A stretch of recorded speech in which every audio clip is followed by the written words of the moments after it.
इयत्ता 4थी, कविता 19वी, हे कोणगे आई, भाग 2.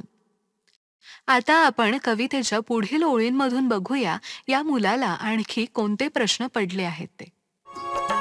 वाळली सोनेरी पाने गे चौफेरी, मंडळ धरुनी नाचती एकोनी, किती मी पाहिले इतकेची देखिले, झाडांच्या सावला नदीत कापला, हाका मी मारिला वाकोल्या ऐकिला, नदीच्या शेजारी.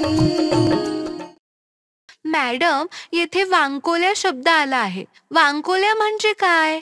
वांकोल्या म्हणजे प्रतिध्वनी. मुलांनो, इथे हा मुलगा आईला सांगतो की झाडांची वाळलेली सोनेरी पाने झाडांभोवती चौफेर पसरली आहेत. हा पाचोळा झाडाभोवती गोल फेर धरून नाचतो आहे.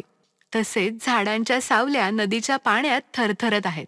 मुलगा येथे म्हणतो आहे की मी हाका मारल्या, पण मला कोणीतरी वेडावून दाखविले आणि त्या हाका परत ऐकू आल्या. म्हणजेच येथे त्याला प्रतिध्वनी ऐकू आला. आता त्याचे पुढील म्हणणे काय आहे ते पाहण्यासाठी आपण कवितेच्या पुढील ओळी पाहूया. दुरात धडधडे धावता मी पडे, पळालो तेथून कोण ये मागून, नदीच्या शेजारी. मुलांनो, येथे तर तो लहान मुलगा खूपच घाबरला आहे. त्याच्या छातीत धडधडले आणि तो तिथून धडपडतच पळत सुटला. पळतानाही त्याला सारखं वाटत होतं की त्याच्या मागून कोणीतरी येत आहे. म्हणून तो मुलगा त्याच्या आईला विचारतो की माझा पाठलाग कोण करीत असेल बरं? मुलांनो, मला सांगा, तुम्हाला या कवितेतून काय समजलं?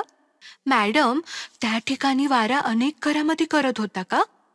म्हणजे चिंचेच्या झाडाचे शेंडे वडाच्या पारंब्या हलवत होता?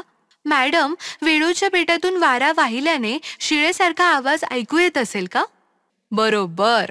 भुंगे बांबू पोखरून त्यात होल पाडतात आणि मग वारा वाहू लागला की त्या होलातून शिळ घातल्यासारखा आवाज येत राहतो. मॅडम, वाळकी पाने पालापचोळा पण वाऱ्यानेच उडत असेल ना? होय.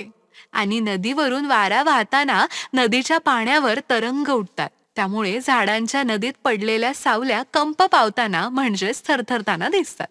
मॅडम, त्याने घाबरून हाका मारल्यावर त्याला त्याच्या हाकांचा प्रतिध्वनी ऐकू आला, तर त्याला वाटले की कोणीतरी त्याला वेडावून दाखवते आहे.